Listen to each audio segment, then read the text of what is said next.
In the clinical trial diversity space, we've uncovered a lot of obstacles that don't seem immediately obvious. We like to say that, well, we need to get out of the academic medical centers because they're not diverse and they're not located in diverse areas. But actually, many of us who've trained in academic medical centers know that many of them are in diverse communities, are in impoverished communities. But if you look at the difference between the patients that are in their ERs and the patients that are in their specialized cancer care units, it's vastly different. And so that tells you there's obstacles within those hospitals and differences in the way they are treating patients. The other thing we're seeing that as hospitals conglomerate and become part of these larger and larger hospital systems, clinicians, particularly community clinicians, are being prevented from participating in clinical trials even if they're trained in them because their patient load goes up dramatically and they're not actually allowed the flexibility and time to participate in trials. And yet when you have this conversation, many of those, particularly if they have an academic hub, want to keep the clinical research in that academic hub because that's part of their ongoing fight for tenure. So we have to look at a lot of the dynamics that create perverse incentives to keeping our clinical trials non-diverse, and we have to pay a lot of attention to that. And then I'd also just say we should pay attention to the pipeline. We've been tracking a lot of our overall pipelines. For example, in COVID, our company started over 1,000 research and development programs within 18 months to try to combat COVID. 181 vaccine development programs, even though we think a lot about the few that we know. Diabetes at the same time had 3 drugs in the pipeline. Rare diseases had lots of drugs in the pipeline because of FDA incentives that have been put in place over the last 10 years that are very effective. So we have to have a concerted effort to say we are going to shift our focus to identify solutions for communities in need and then get those solutions to them. Thank you. Any other thoughts on the topic of just actually rolling out more diverse clinical trials? Well, actually, I wanted to pick up on something that's not related to clinical trials. I think, clinical trials are absolutely so important to this equity challenge, but I think a softer side of it that's in some ways more challenging to address is patient communications. And, what we saw during COVID in the United States in terms of, the way that minorities were treated when they arrived at the ER. And there's many stories. I mean, there's a really compelling story of a woman who went to my college and she was denied she was denied being hospitalized 3 times and she eventually died of COVID because they weren't taking her seriously. And there were so many of stories like this that emerged during the pandemic.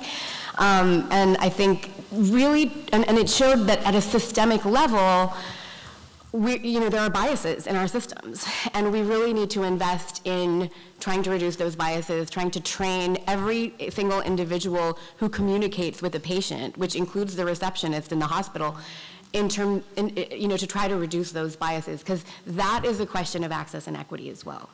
Does technology play a role here in helping, or does it make things worse because it starts out with biased data sets? I mean, I know we've talked a lot about big data. We'll talk about it more today, but is there a role that technological innovation can play in leveling that playing field? I think it can, at least for us, I think it can help in terms of automation of clinical protocols and automation of certain processes from the provider side.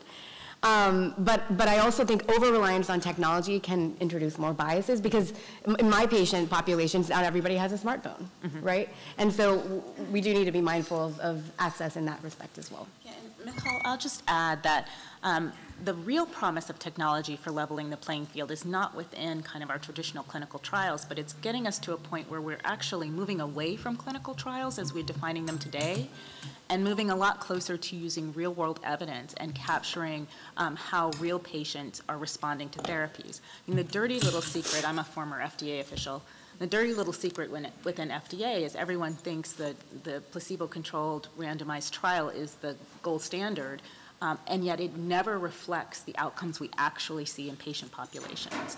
And that's because we sanitize the patient population to such a degree for those trials. We prevent comorbidities.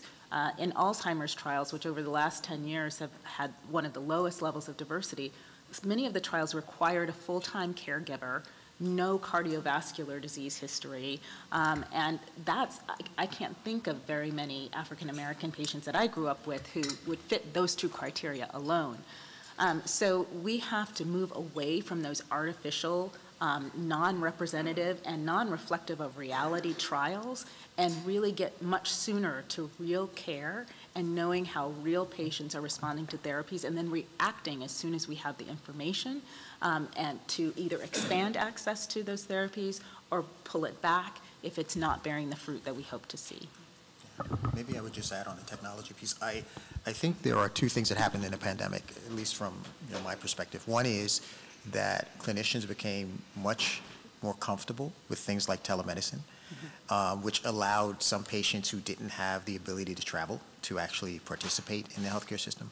The other is patients actually became more comfortable operating in those ways as well. So when we think about real-world evidence, I think there's an ability through those kinds of platforms to potentially capture real-world evidence that can help us understand the real impact of our products in diverse communities as well. Great. The other thing I'll just say about technology is trust is such a big factor for all of us in healthcare, and there is more distrust among minority communities and among less empowered patients. And I think it's harder to overcome that gap with technology, even when it comes to things like telemedicine, right? So in Bangladesh, I think trust is an even bigger factor than it is in the United States due to the gaps in terms of the quality of care. And so yes, there's been a huge uptick of telemedicine, but when it comes down to it, patients still want to see a doctor. And so I think I'm certainly bullish on the ability of telemedicine to triage patients, but I think building that doctor-patient relationship creates better outcomes in the long run that we need to stay focused on. Okay. Comments, questions, please dive in. You guys all came into this room for a reason, I'm guessing, other than the bacon. Anybody who wants to dive in, please do. Or I can keep going. So go ahead. Can you introduce yourself? Hi, I'm Nissi. I work at the Ellison Institute. Dr. Michal, you spoke about sanitization of the data, and we are not just seeing that for ages in clinical trials, but it's now also translating in health tech.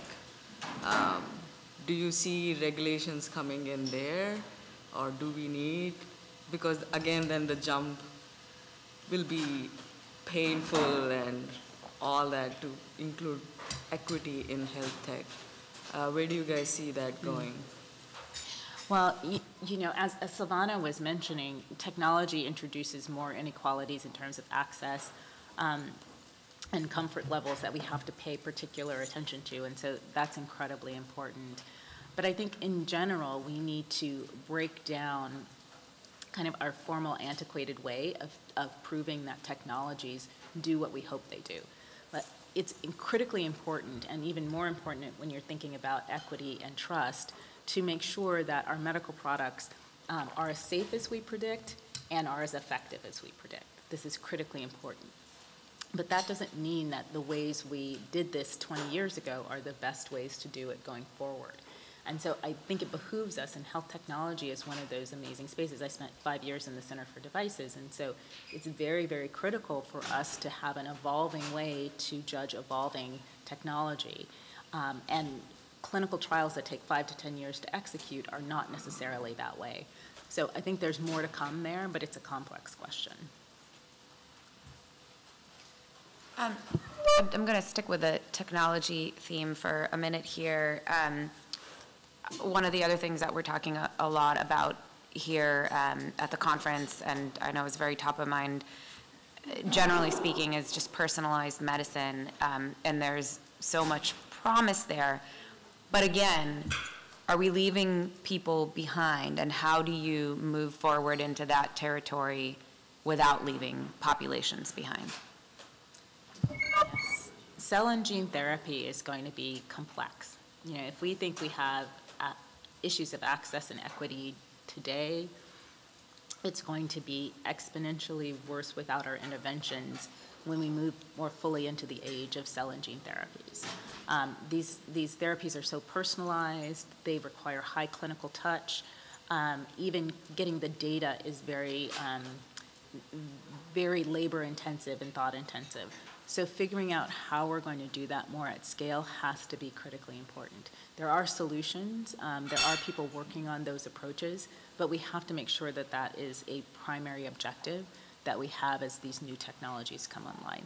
We've seen it even with the mRNA vaccines. If you consider how difficult it is to deliver those vaccines, for example, in sub-Saharan Africa, just because of cold chain issues and the ability to process the vaccines in the way that we now know is necessary for their stability, that is just going to be exponentially more of an issue when you're talking about a cell therapy. So how do we start thinking about those issues now so we're prepared when they really see their full fruition? How do you two think about this? Yeah. Specifically when it comes to cell and gene therapies, it's rare they are delivered, and to date, in a lot of ways, they're delivered in centers. And so you really have to think through, and we've commercialized 2 cell therapies. How do you think about the identification of patients who may not be in those centers, and then addressing all the needs around travel, having a caregiver that can be there? And it's not just the innovation in how you would normally. You have to think of it very differently from the very beginning of how you're going to address all those needs. On the positive side, one of the things I'm very excited about is that we're in probably 1.1 of cell therapy, or 1.2. The promise is that that will continue to move closer to the community as those technologies evolve. And then it will be more about addressing all of the things that we've discussed, because if you have to get patients to specific centers, it exacerbates all the issues we discussed. So I'm hopeful that the technology will help to move closer and to how we deliver healthcare now. And then as we continue to make progress on health equity, it will help address some of those issues. But it is really complex. And taking a step in the total opposite direction, not technology, but going back to trust, which I think you all touched on. Sylvana, what have you learned throughout COVID about how best to approach and tackle that issue, which is, again, going back to some of the root issues here? Wow, that's a really good question. It's challenging. So in Bangladesh, before we entered the market, there were only 4 internationally accredited labs in the entire country. So 1 international standard lab for every 40 million people. Now that we're there, there's 1 international standard lab for every 34 million people. So it's really still not enough. And so people baby steps. Yeah, baby steps, exactly. We have to start somewhere. And people distrust the healthcare system because of that. They're very accustomed to getting incorrect test results. And so someone who's asymptomatic tests positive for COVID, the first thing they assume is that we've run the test, we've run the sample wrong. And it's a big challenge for us, and there's a lot of education that has to come with that they say, oh, we did a COVID test at Praava, it was positive. The next day I did a test somewhere else and it was negative. Well, the false negative rate is higher than the false positive rate, but there's a bias to not wanting to have COVID, right? And so it's very challenging, but I think all that we can do as providers is continue to try to raise awareness, continue to stay true to ourselves. I mean, if we do get challenged, we'll go back and look at the machine-generated result. We will rerun the sample if it was a close call. I mean, we will do everything we can to try to live up to our promise to our patients, but we also just have to stay true to the science and to what we understand about the work that we're doing.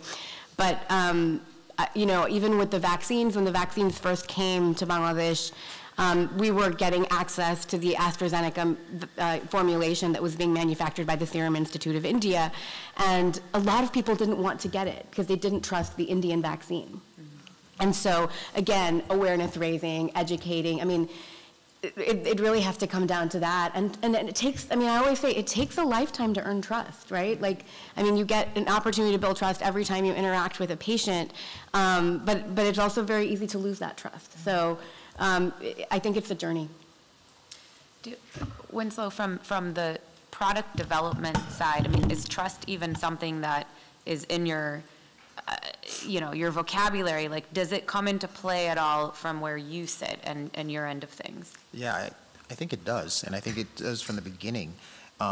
by also including patients in how we think about our clinical trials. Because if patients haven't been involved, it's hard to build trust. So we've done a lot to think about how do we include patient advocates, that perspective in how we're thinking about developing and designing our clinical trials from the very beginning. As we think about providing our products to patients, we really think about how do we reach out to those communities and try and build trust in those communities. It is very difficult as a pharmaceutical company, which is probably one of the, as an industry, doesn't engender a lot of trust in the beginning. And so we've had to do that. One area, though, that I think is connected to this is trust is also based on shared interest, shared experience. And I think representation within STEM, within healthcare, is critically important to building trust. When you feel like someone understands your perspective, you then ultimately trust them more. And so whether it's directly having more individuals who are diverse in STEM, in healthcare, in biopharma, or when we're starting to think about developing our products and delivering them, that we're in those communities, speaking to the issues that are in those communities. Those are the things we're kind of progressing to try to get over that trust barrier, because as you said, it's very complex and it takes a long time to build, but one person or stakeholder in that process can really erode trust. So really comes back to workforce, it Yes. sounds like. Any other thoughts to add, Michal, on the trust side? Well, I was just thinking how critically important it is. Sylvana, you raised such a good point. If your first interaction with the healthcare system where they're actually welcoming to you is for a clinical trial, there's no way you're going to think that that is in your best interest. We have to make sure that the entire healthcare system and that care is delivered in an equitable and trust-building way before we're reaching out to patients for a trial. And so, our companies have been doing so many innovative things in this space, but I do think we have to ask ourselves, as a nation and as a globe, if this is a critically important priority for us, and if so, how we're going to go about making people feel more welcome when they walk into a doctor's office. I'm going to you guys again to wake you up. Is trust something that you all think about? Anybody have thoughts? Please introduce yourself. Yeah, hi, Adam Dole, co-founder of Bento. It's hard to have a conversation about health equity and trust if we don't put into context the basic Maslow hierarchy of needs. Even in the wealthiest country in the world, there's 50 million people that don't know where their next meal is coming from. I guarantee you they're not thinking about how to better engage with the healthcare system if they don't know whether their kids are going to eat the next day or where they're going to get their next meals. And so I think one of the ways to start bridging that gap is start connecting the solutions that are meant to address some of those basic needs that are typically seen outside of the traditional context of healthcare interventions, and start bridging the gap between the types of outcomes that the healthcare system cares about with the outcomes that individuals care about. And I'd be curious just to get everybody's thoughts on how that's being done today and where there's opportunity to do that better. And real quick, please tell everybody what Bento does. So Bento is a patient engagement platform that addresses individuals' most basic human needs first and connects people to nutritiously curated meals based on the risk factors, and then does some care coordination and case management to connect them with the resources that are being made available to them that they probably don't even know about or wouldn't prioritize when they were experiencing food insecurity. And we're seeing a tremendous amount of trust, tremendous amount of outcomes with some fairly basic text message technology and nutritious meals. And I think it's kind of an interesting thing that we've proven text message types of programs in terms of lowest common denominator technology platforms worked many years ago. We all went to building fancy native mobile apps that required logins to portals. And we're wondering why we don't get the kind of uptick and the kind of outcomes that we all would hope to see with the advancements in technology. And I think the same applies to just the basics, going back to the role that food plays in people's communities, and the food plays as a risk factor to a lot of these chronic conditions that are preventable. Michelle, do you want to maybe tackle that? You spoke about diverse needs. Well, you know, it's so fascinating because if you think about healthcare in Maslow's hierarchy of needs, I would agree with you to some extent. And we, for example, have companies that are working in the agriculture space trying to make those nutritious foods more accessible and affordable, which is critically important. But I do think actually healthcare is pretty primary on people's needs. I think preventive care is often seen as a nice to have. But when you're critically ill, it is your primary objective to find a healthcare provider that you trust and have access to. And so maybe we haven't done a good enough job bridging those critical moments where people are primarily focused on getting healthcare with those more preventive efforts that are more longstanding and probably do fall behind your next meal and your housing and all those other critical factors that vulnerable populations are really juggling. So I think we have to do a better job of generalizing that experience so that people are wrapped into the entire healthcare system. Sure. Thank you. I'm Amy Wyckoff, Vice President of Product Management at Watson Health, and I'm really happy with how you're taking the conversation, because oftentimes we come into conversations like this where we're talking about health being health care. But when you actually look across the country and across the globe, I agree with you. I think that the 1115 waivers that are out there right now and the experiments that are happening at the county level and the state level is all around how we bring comorbidities together and connect those people who are our highest utilizers with social resources. And we've been working, we often talk about Watson Health being more of a data company and a life sciences company, but a large portion of our business is working with government social services agencies. And we're able to prove a 32% reduction in ER visits for those that are the highest utilizers, just by connecting people, building a longitudinal patient record, not just your health record, but your social record. And when I look at things that are going on at the county level here, or in Finland across integrated care, or across Canada with some of the COVID activities that are out there, we are at a point right now where COVID wasn't just a health crisis, it was a health and social crisis. And there's an opportunity for us as health leaders in this room to be able to really start to think about how we want to move forward in that whole area and connect these two conversations together. Sylvana, can you give a bit of a global perspective on this? Well, I mean, I think it's wonderful the work that you're doing, and it is a big piece of the challenge that we're all. I think everyone gathered here at this conference is here cares about at different levels, you know. But it's hard to think about. I think it comes down to incentives, right? I mean, I think that if we all came around a problem that you're trying to solve, if the United States government were committed to solving that problem, we would reduce net healthcare costs. We would have fewer critically ill patients. But it's very difficult to think about. And so United States is an advanced economy. I mean, Bangladesh, forget about it, right? It's a newly middle income country. The same organizations that have been providing primary care with support from the Gates Foundation are now selling frozen foods to the middle class that are full of preservatives and are not good for them. So I don't know how you create the right incentives for that. To be honest, I don't have an answer to that. But I mean, I think that it's a really important problem that we should come together to try to address.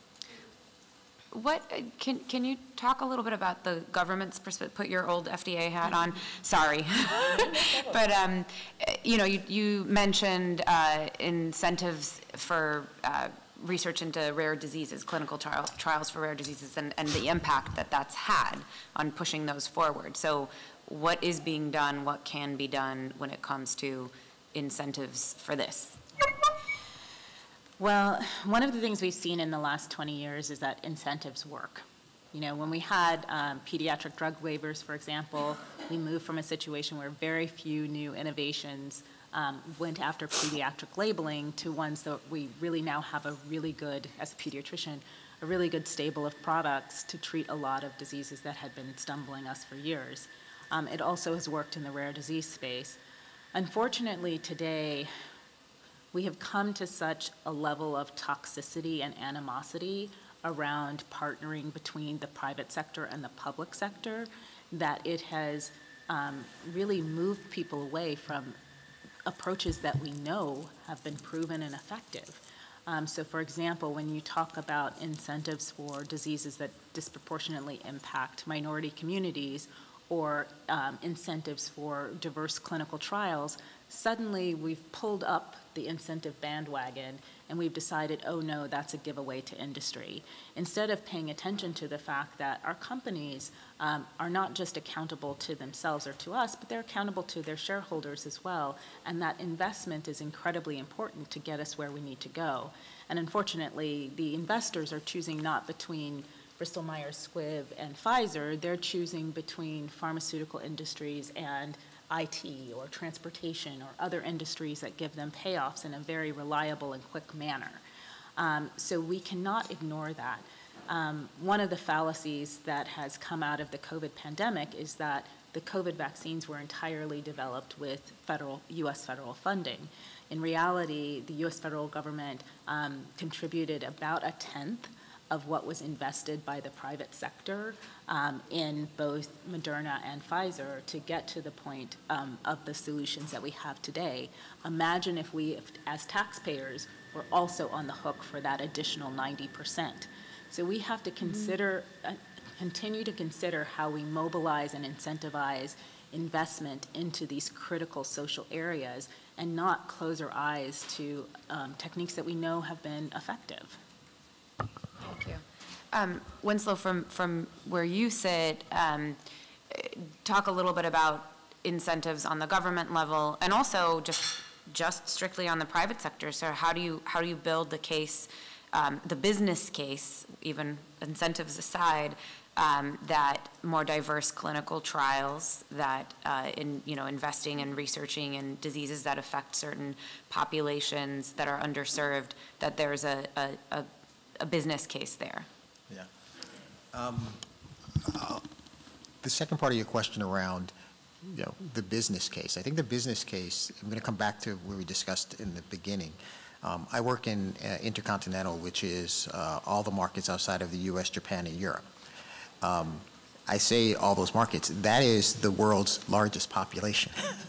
So the business case is pretty clear to make with respect to, if you look at China, India, a lot of these populations have very diverse needs, specific needs, and we clearly, if you just step back, are not doing the greatest job in addressing the largest population. So I think the business case is clear there. What we need more of is making sure that we're looking at where we can have a disproportional impact there.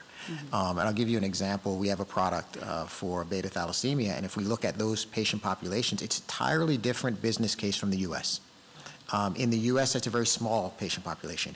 In my region, in the countries, it's a very large patient population. And so what we've had to do is think about the data that we have. Do we have the right patients in those clinical trials? And then think about what are all the challenges for them to actually get care. So the business case is there. The challenge is, how do you address delivering on that business case, which goes to the topic we've been talking today. And so what we are finding is that we have a lot of learnings as we're commercializing that are not coming from the US, which is typically how we commercialize our products. But we're actually now saying, okay, what are those challenges in those communities? And it comes back to a lot of what we've been discussing as well. So I think the business case is clear. It's how do you deliver on it and show that proof of concept that delivering on that business case really does improve patient outcomes, and then take that momentum to do more of it. Okay. So more on the access and distribution side. Yeah. Got it. Anyone else, questions, comments? Feel free to jump in. I want to go back to talent, to the workforce and diversity of the workforce, because I feel like that's something that the three of you have gone back to several times.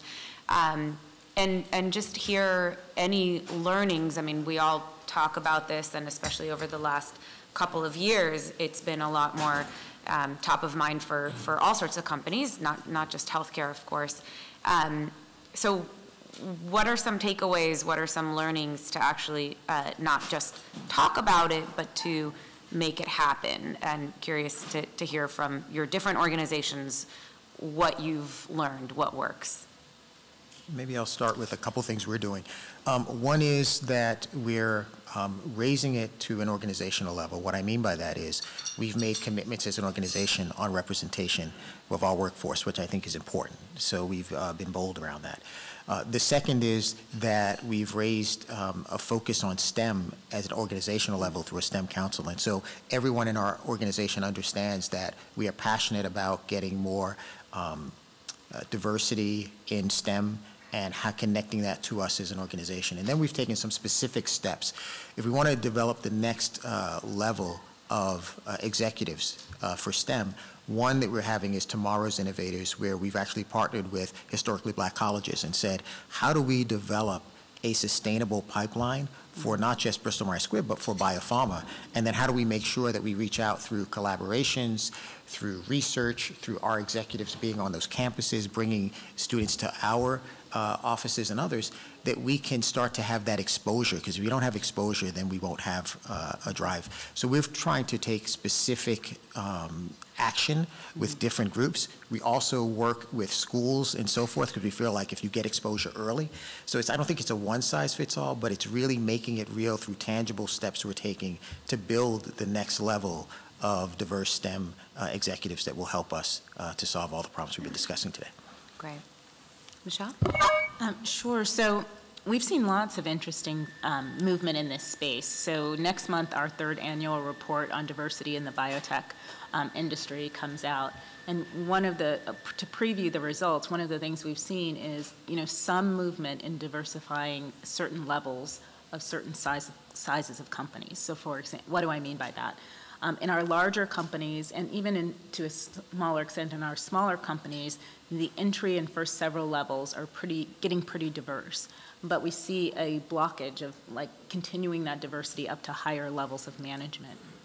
The other thing, this is not unique to the biotech industry, it's seen elsewhere, but that's something that we need to continue to focus on. And this goes for gender as well as racial and ethnic diversity.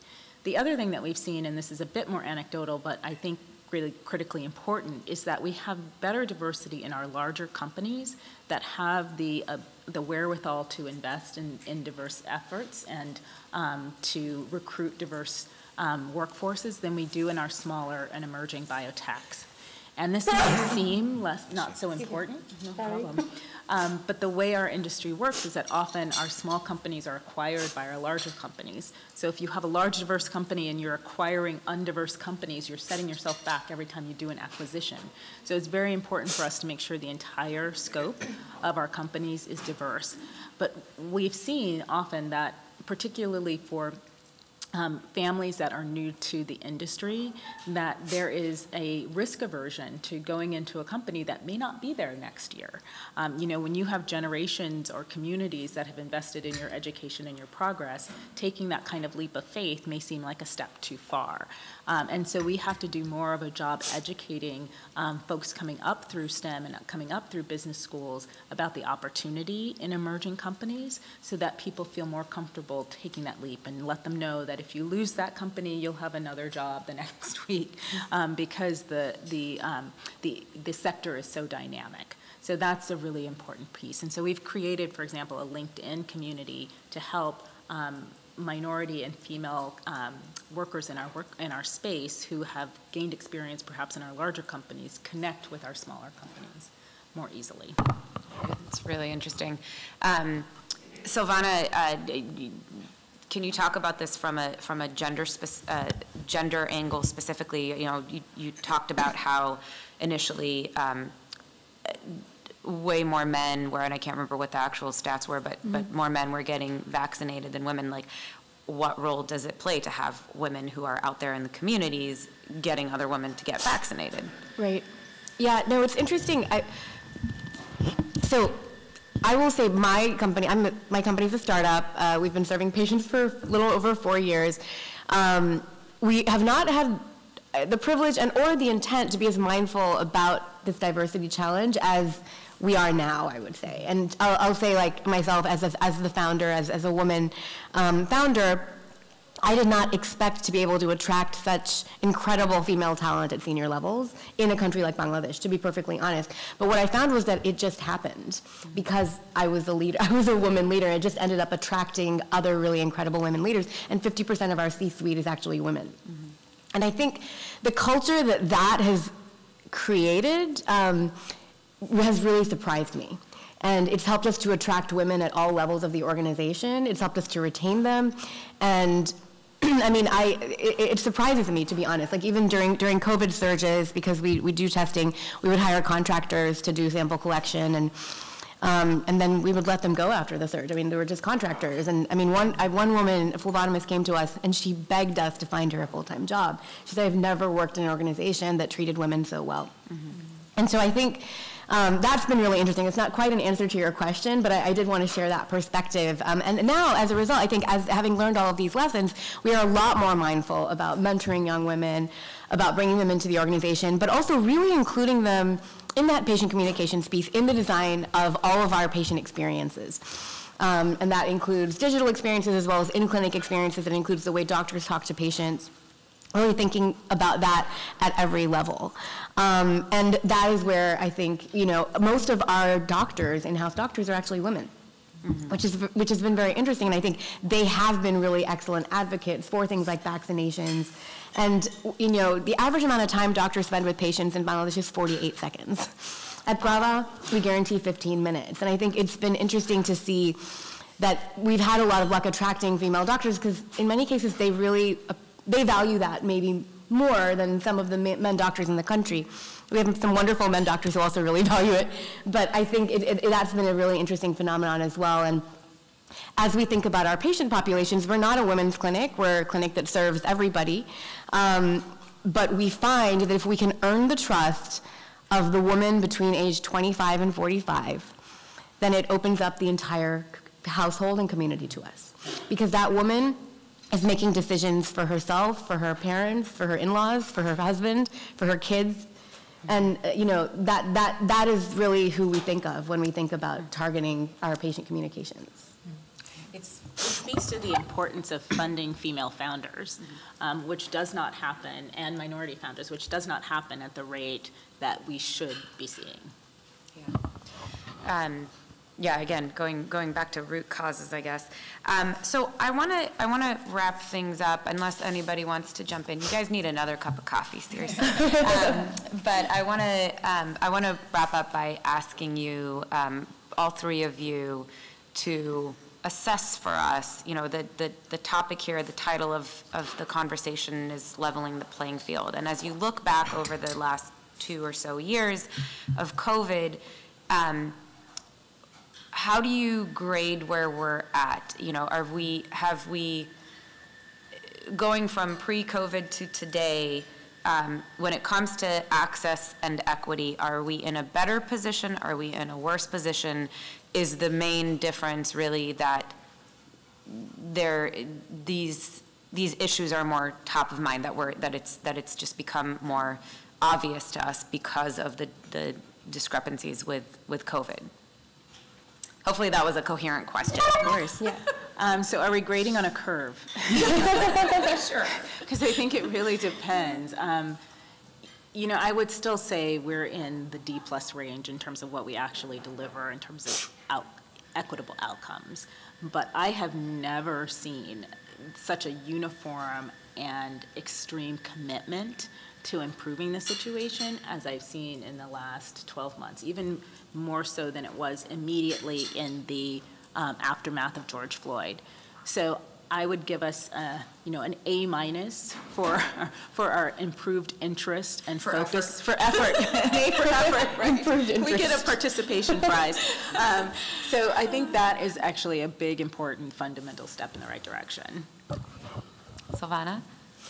No, that's a wonderful note of optimism. I have to say, from the global perspective, I think we're talking a lot more about the equity challenge. I'm not convinced we're doing more about it yet. We have an opportunity. And so the question is, are we going to rise to that challenge? I hope that we will. But I mean, I think about funding, right? most of the dramatic investment that's gone into healthcare post-pandemic has been in the United States. Most of it's been teledoc, but you know, like a lot of the money has gone to funding companies in the United States, and it's been telemedicine and mental health, which are products that are serving privileged populations, to be frank. The mental health products that are being developed are expensive.